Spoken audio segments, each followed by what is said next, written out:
সাগরে লঘুচাপ, বিভিন্ন স্থানে থেমে থেমে বৃষ্টি, বরিশালে পানিতে তলিয়ে কয়েকটি এলাকা, জলজটে ভোগান্তি, সমুদ্র বন্দরগুলোতে ৩ নম্বর স্থানীয় সতর্ক সংকেত। এবং ভরা মৌসুমেও ইলিশ মিলছে না বরিশালে, চাহিদার তুলনায় সরবরাহ কম থাকায় বেড়েছে দামও, নিয়ন্ত্রণে সিন্ডিকেট ভাঙার কাজ চলছে, দাবি সংশ্লিষ্টদের।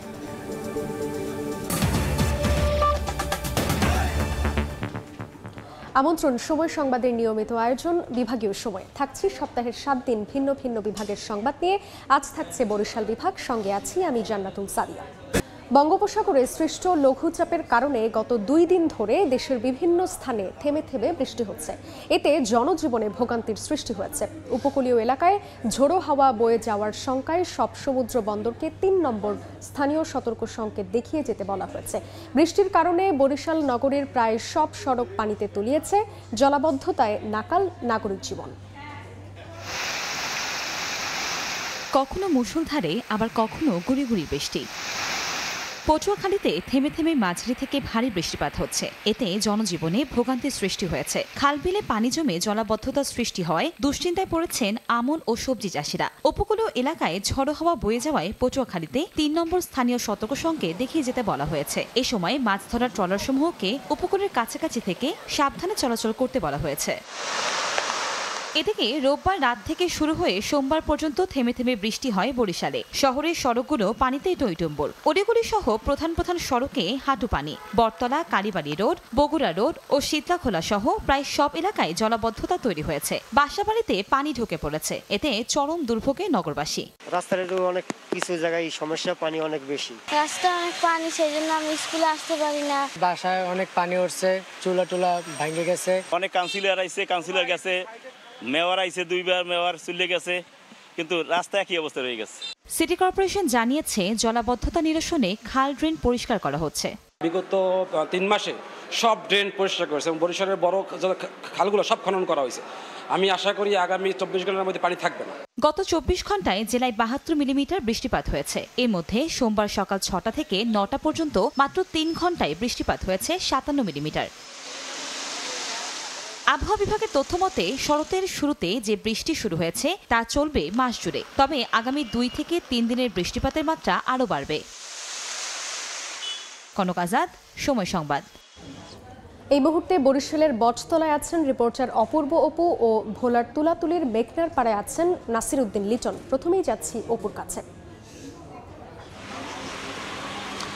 বঙ্গোপসাগরে সৃষ্ট লঘুচাপের প্রভাবে বরিশালে আজ ভোররাত থেকেই বৃষ্টি হচ্ছে। কখনো মুষলধারায় বৃষ্টি হচ্ছে, কখনো বা গুড়ি গুড়ি বৃষ্টি হচ্ছে। যদিও বা এই মুহূর্তে বৃষ্টি নেই, তবে শহর জুড়ে জলাবদ্ধতা তৈরি হয়েছে। শহরের অধিকাংশ প্রধান প্রধান সড়ক এই মুহূর্তে এই পানিতে তলিয়ে রয়েছে। বিশেষ করে এই মুহূর্তে আপনি যে ছবিটি দেখছেন, এটি হচ্ছে শহরের বটতলা এলাকা। বটতলা এলাকায় সরাসরি সেই ছবিটি দেখছেন, হাঁটু পানি। আর এই হাঁটু পানিতে নাকাল এখানকার মানুষ। শুধুমাত্র এই বটতলা এলাকা নয়, এর পাশে বিভিন্ন এলাকা, শহরের সদর রোড, বগুড়া রোড, কালীবাড়ি রোড, ভাটিখানা সহ বিভিন্ন এলাকায় এই মুহূর্তে কিন্তু এমন হাঁটু পানি রয়েছে। এবং এই হাঁটু পানি থাকায় এলাকার মানুষরা তীব্র ক্ষোভ জানিয়েছে। তাদের অভিযোগ, সরকার পরিবর্তন হয়, জনপ্রতিনিধি পরিবর্তন হয়, সিটি কর্পোরেশনের মেয়র পরিবর্তন হয়, কিন্তু পরিবর্তন যেটি হয় না সেটি হচ্ছে এই ভোগান্তি। এই ভোগান্তি তাদের যেন নিত্য সঙ্গী হয়ে গেছে সামান্য বৃষ্টিতে। সেই জায়গাটা আজকে তো একটু ভারী বর্ষণ হয়েছে। আবহাওয়া অফিস জানিয়েছে গত 24 ঘন্টায় 72 মিলিমিটার বৃষ্টিপাত তারা রেকর্ড করেছে। এবং এই বৃষ্টি আজকে তো রয়েছে, আগামীকালকেও থাকবে, পরশুও থাকবে বলে জানিয়েছে স্থানীয় আবহাওয়া অফিস। এবং যেটি হয়েছে, শহর জুড়ে এখন যে জলাবদ্ধতা তৈরি হয়েছে, এই জলাবদ্ধতায় কিন্তু এখন বিভিন্ন বাসা বাড়িতেও পানি ঢুকেছে। অনেককেই আমরা দেখেছি বাসা বাড়িতে যে পানি ঢুকেছে, তারা নানান চেষ্টায়, নানান উপায়ে এই পানি সেচ করার ব্যবস্থা করছে। কিন্তু মানুষের যে ভোগান্তি সেটি কিন্তু একেবারেই দৃশ্যমান। আপনি জানেন যে বঙ্গোপসাগর সৃষ্ট লঘুচাপের প্রভাবে এই দমনদশা তৈরি হয়েছে এই মুহূর্তে বরিশাল শহরের বিভিন্ন এলাকায়, এবং সাধারণ মানুষ বিক্ষুব্ধ রয়েছে। তাদের অভিযোগ যেটি বারংবার এখানে বলছে, আমরা যখন সময় টেলিভিশনের ক্যামেরা নিয়ে এখানে আসি তখন অনেকেই কিন্তু দেখেছে, আমাদেরকে বলেছেন যে আপনারা বারংবার শুধুমাত্র সংবাদ প্রচার করেন, কিন্তু বছরের পর বছর পার হলেও এখানকার মানুষের যে ভোগান্তি সেটি কিন্তু পরিবর্তন হয় না। এই ভোগান্তিতে নাকাল এখানকার মানুষরা। আমরা সিটি কর্পোরেশনের সাথে কথা বলার চেষ্টা করেছিলাম। তারা যেটা জানিয়েছেন যে গতানুগতিক উত্তর, তারা তাদের আমাদের প্রকল্প দিয়ে রেখেছেন, সেই প্রকল্প যখন পাস হবে তখন থেকে এই নাগরিক অসুবিধা দূর হবে। তবে পরিবেশবাদীরা বলছেন বরিশাল শহরে একসময় 22টি খাল, অর্থাৎ 2010 সালেও 22টি খালের অস্তিত্ব পাওয়া গেলেও এখন মাত্র হাতে গোনা 2 থেকে 3টি খাল রয়েছে, সেই খালগুলোও কিন্তু মৃতপ্রায়। ফলে এই যে সামান্য বৃষ্টিতে জলাবদ্ধতা তৈরি হয় কিংবা নদীর পানি যে শহরে এসে এগুলো আসলে নেমে যাবার কোনো উপায় থাকে না। খুব দ্রুততম সময়ের মধ্যে যদি এই জলাবদ্ধতা নিরসনে সমন্বিতভাবে উদ্যোগ নিয়ে বরিশালের খালগুলো যদি খনন করা না হয়, টেকসইভাবে খনন করা না হয়, তাহলে এই জলাবদ্ধতা কখনোই কমবে না বলছেন এখানকার পরিবেশবাদীরা। বরিশাল থেকে আমার কাছে এতটুকুই খবর ছিল আজকের এই জলাবদ্ধতা বৃষ্টিকে ঘিরে। আমরা একটু যেতে চাই ভোলায়, সহকর্মী রয়েছে নাসিরউদ্দিন লিটন, তার কাছে জানবো সেখানকার খবরাখবর। বৈরী আবহাওয়া যে গুমোট অবস্থা চলছে সকাল থেকে ভোলায়, সেটা কিন্তু এখনো আছে। আজকে সারাদিনে এখন পর্যন্ত কিন্তু ভোলার কোথাও সূর্যের দেখা মেলেনি, চলছে দিনভর ভারী বৃষ্টি। আমরা আবহাওয়া সূত্রে যেটা জানতে পেরেছি যে দুপুর 12টা পর্যন্ত তারা আসলে 65 মিলিমিটার বৃষ্টির রেকর্ডপাত করেছে। তারপরেও আসলে এখন পর্যন্ত বৃষ্টি অব্যাহত আছে। বৃষ্টিতে ভোলা শহর বা ভোলার আশেপাশে তেমন কোনো জলাবদ্ধতা সৃষ্টি না হলেও আমরা দেখি যোগাযোগ করে যে তথ্যটা জানতে ভোলার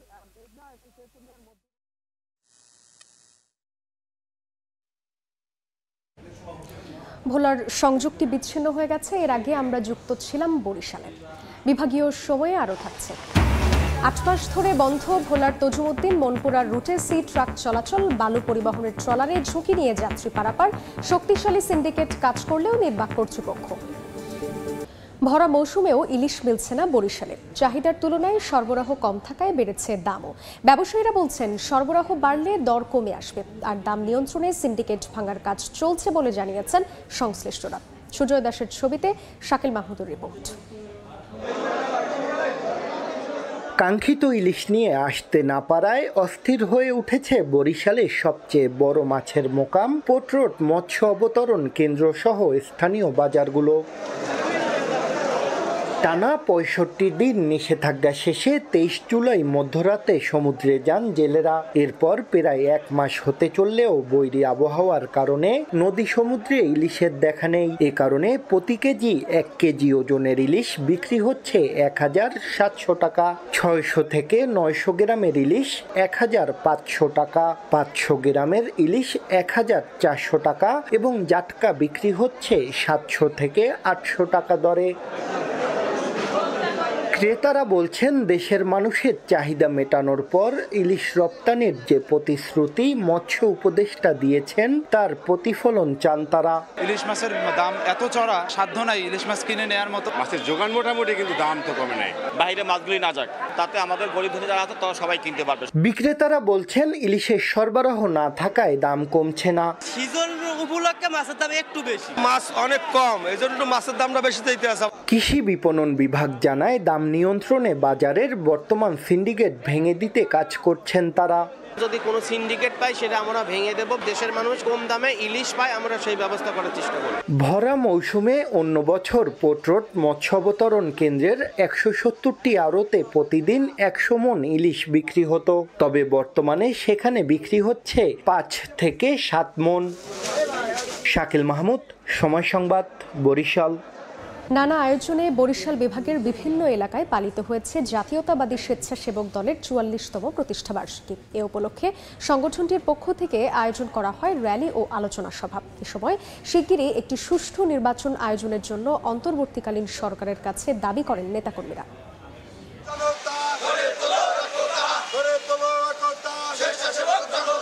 স্লোগানে স্লোগানে মুখর রাজপথ।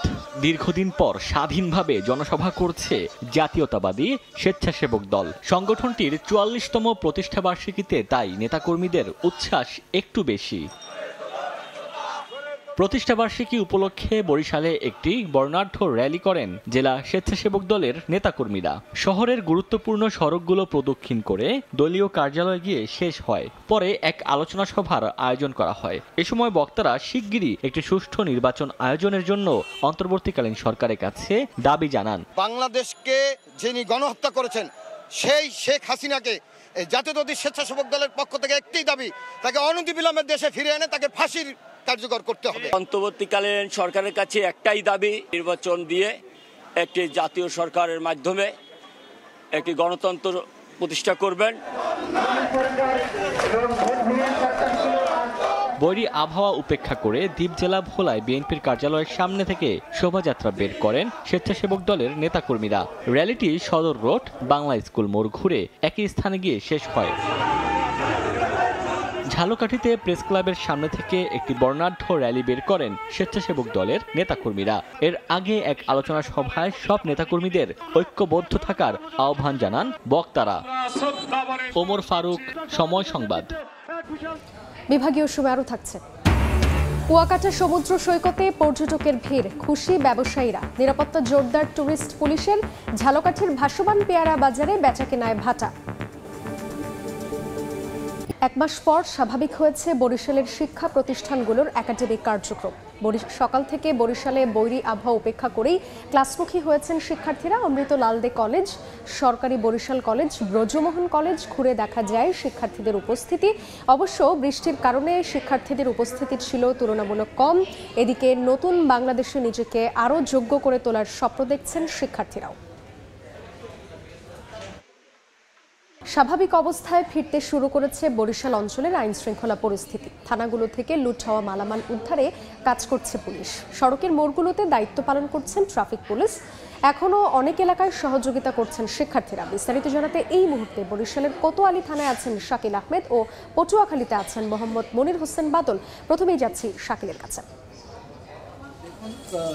গত 12ই আগস্ট কিন্তু পুলিশ তাদের যে কর্মবিরতি সেটা প্রত্যাহার করে কিন্তু কাজে ফিরেছে এবং এরপর থেকেই কিন্তু বরিশাল জেলার যে 10টি থানা আছে, এর পাশাপাশি বরিশাল মেট্রোপলিটন পুলিশের যে 4টি থানা আছে, সেই প্রতিটি থানায় কিন্তু স্বাভাবিক কার্যক্রম শুরু হয়েছে। পাশাপাশি আমরা দেখেছি যে নগরীর যে রাস্তাগুলো আছে সেখানে কিন্তু যারা ট্রাফিকের দায়িত্ব পালন করতো যেসব পুলিশ সদস্যরা, তারা কিন্তু সেখানে ট্রাফিকের দায়িত্ব পালন করছে এবং তাদেরকে সহায়তা করতে এখনো কিন্তু আমরা দেখছি যে বিভিন্ন মোড়ে মোড়ে কিন্তু শিক্ষার্থীরা তাদের সহায়তা করছে। এর পাশাপাশি থানাগুলোতে কিন্তু সেনাবাহিনীর যে সকল সদস্যরা আছে তারা কিন্তু এখনো অবস্থান করছে। আমরা কথা বলেছিলাম এই কোতোয়ালি থানার সহ মেট্রোপলিটন পুলিশের যে 4টি থানা আছে সেই 4 থানার ভারপ্রাপ্ত কর্মকর্তাদের সাথে। তারা যেটা আমাদেরকে জানিয়েছে যে থানার যে নিয়মিত যে কার্যক্রমগুলো আছে সেগুলো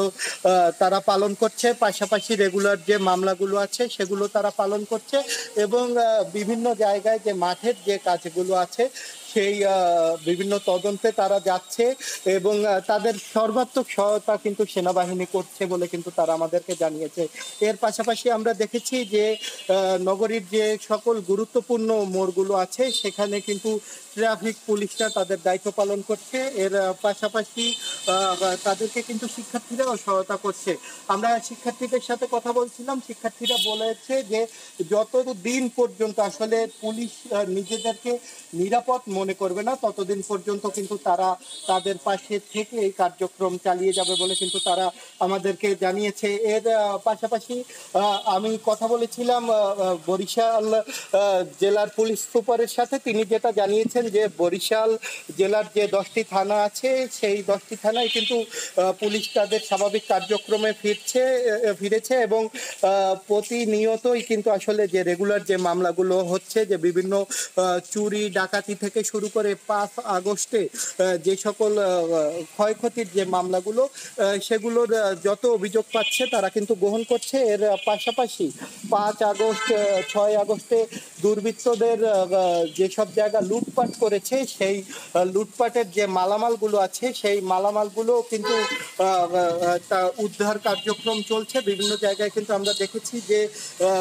শিক্ষার্থীরা কিন্তু লুট হওয়া মালামাল উদ্ধার করে সেনাবাহিনীকে সহায়তায় পুলিশকে তারা বুঝিয়ে দিচ্ছে এবং এতে কিন্তু যারা আসলে ভুক্তভোগী, যাদের আসলে মালামাল লুট হয়েছিল তারা কিন্তু এই সকল লুট হওয়া মালামাল কিন্তু ফিরে পেয়ে কিন্তু তারা খুশি। তবে পুলিশ যেটা বলছে যে তারা তাদের যে নিয়মিত যে কার্যক্রম সেটা তারা চালিয়ে যাচ্ছে, তবে পুরোপুরি যে কার্যক্রম সেটা কিছু কিছু থানায় এখন পর্যন্ত শুরু হয়নি। তবে সেই বরিশালের যে কয়টি থানা আছে সেই থানাগুলোতে যাতে পুরোপুরি কার্যক্রম যাতে শুরু হয়ে যায় সেই বিষয়ে কিন্তু প্রতি মুহূর্তে আলোচনা চলছে বলে কিন্তু থানার যারা কর্মকর্তা যারা আছে তারা কিন্তু আমাদেরকে জানিয়েছে। আমি এই মুহূর্তে দাঁড়িয়ে আছি কোতোয়ালি থানার সামনে। এই কোতোয়ালি থানাটা হলো বরিশাল মেট্রোপলিটন পুলিশের যে কয়টি থানা আছে তার ভিতরে সবচেয়ে গুরুত্বপূর্ণ থানা, এবং এই থানা কিন্তু তাদের রেগুলার যে কার্যক্রম সবকিছুই কিন্তু চালিয়ে যাচ্ছে। এতটুকুই ছিল বরিশাল থেকে আমার কাছে থাকা সবশেষ। আমরা জানবো পটুয়াখালীর খবর, সেখানে আছে সহকর্মী মনির হোসেন বাদল। বৈষম্য বিরোধী আন্দোলনের কারণে শিক্ষার্থীদের যে আন্দোলন করেছে এরপর থেকেই এই পটুয়াখালী কুয়াকাটা যে মহাসড়ক রয়েছে এই মহাসড়কটা কিন্তু সম্পূর্ণ অচল হয়ে পড়ে। পরবর্তীতে গত 6 তারিখে কিন্তু শিক্ষার্থীরা এই ট্রাফিক ব্যবস্থাটা হাতে নিয়ে রাখে। তবে এই ট্রাফিকটা যখন শিক্ষার্থীরা যখন ট্রাফিক ব্যবস্থাটা হাতে নেয় তখন থেকে 12 তারিখ পর্যন্ত তারা পটুয়াখালীর যে বিভিন্ন মোড় রয়েছে বিভিন্ন মোড়ে কিন্তু তারা ট্রাফিক ব্যবস্থা সচল রেখেছিল।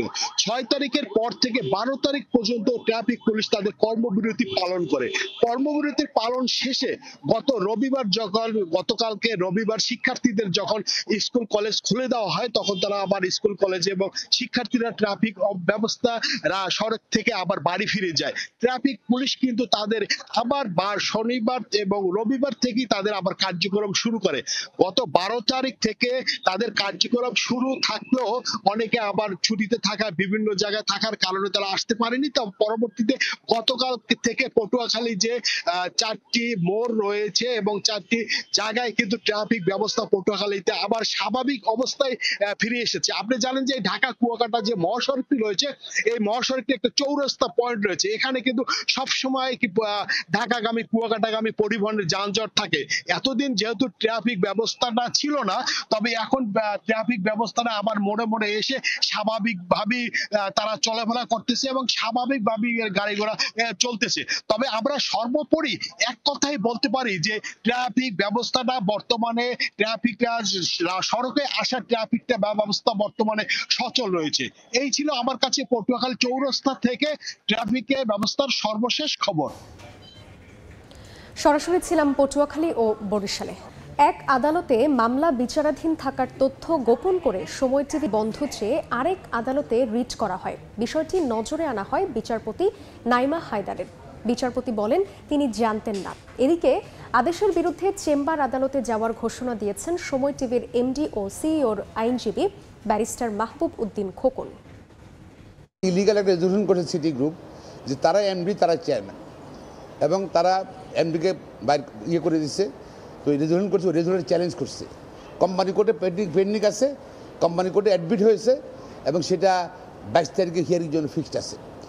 আবার কিন্তু ওরা কন্টেস্ট করছিল সিটি গ্রুপ কিন্তু এখানে এসে কোম্পানি কোর্টে এসে আবার সে খবর গোপন করেই বিস্তারিত না বলেই আবার আরেকটা রিট বেঞ্চে গেছে, সেখান থেকে তারা স্টে নিয়েছে। তো আমরা এটা তো যে সাবপ্রেশন অফ ফ্যাক্ট একই ম্যাটারে দুই কোর্টে যেতে পারে না, দুই কোর্টে যেতে পারেন না এবং এটা সব কিছু সেটেল হবে কিন্তু কোম্পানি কোর্টে। ওনারা সাবপ্রেস করেছেন।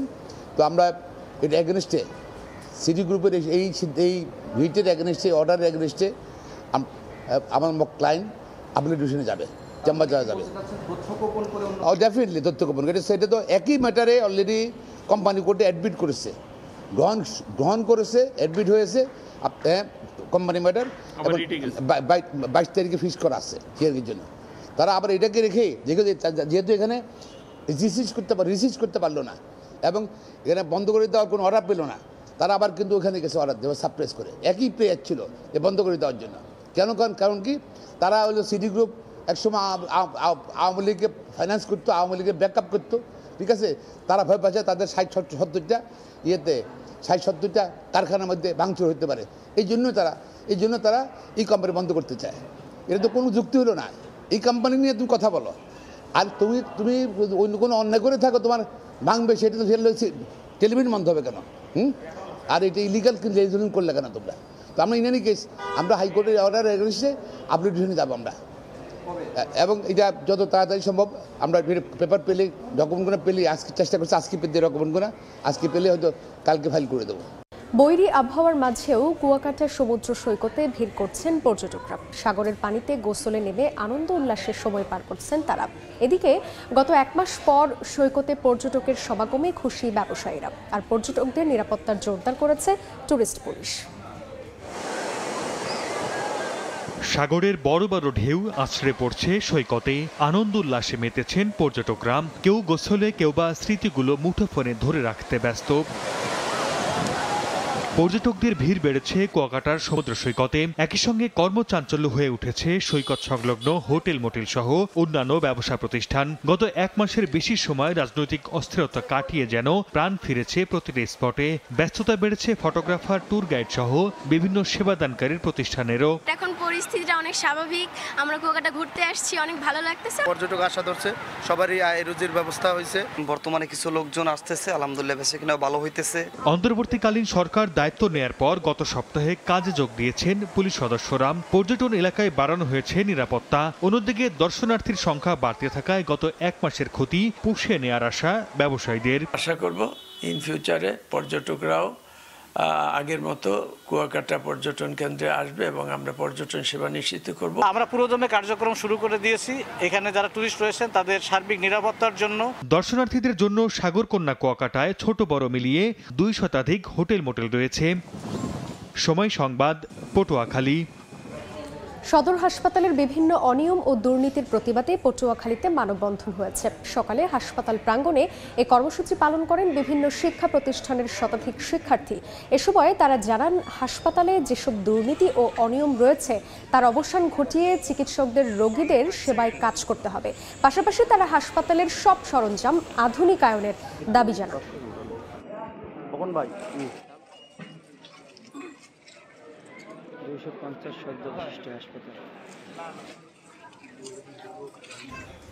চলমান রাজনৈতিক পরিস্থিতির কারণে ভাটা পড়েছে ঝালকাঠির ভাসমান পেয়ারা বাজারের বেচাকেনা। আসছে না পর্যাপ্ত পাইকারি ব্যবসায়ী। তবে মৌসুমের শেষে বাজার জমে ওঠার আশা সংশ্লিষ্টদের।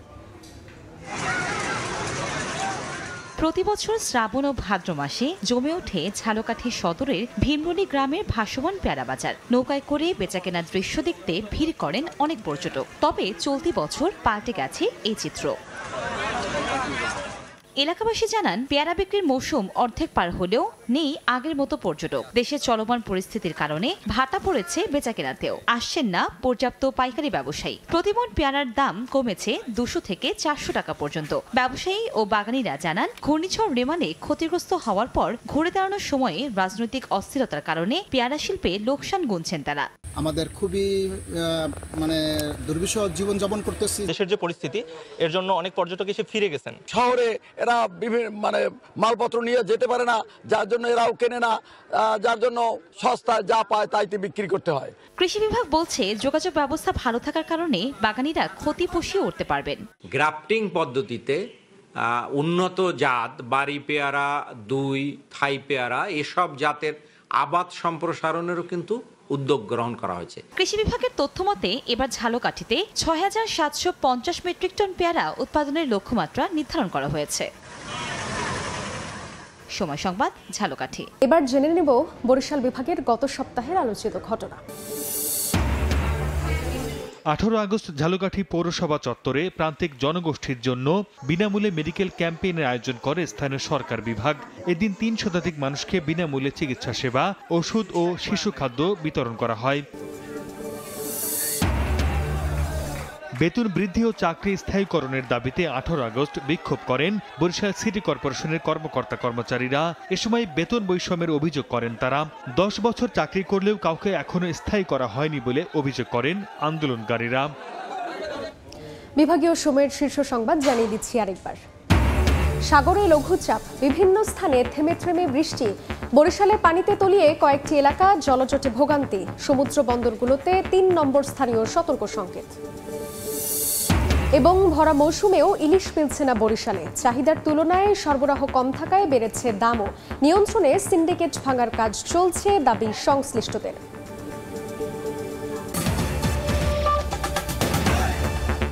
এই ছিল বিভাগীয় সময়। আগামীকাল থাকবো রংপুর বিভাগের আয়োজন নিয়ে। সঙ্গে থাকুন সময়।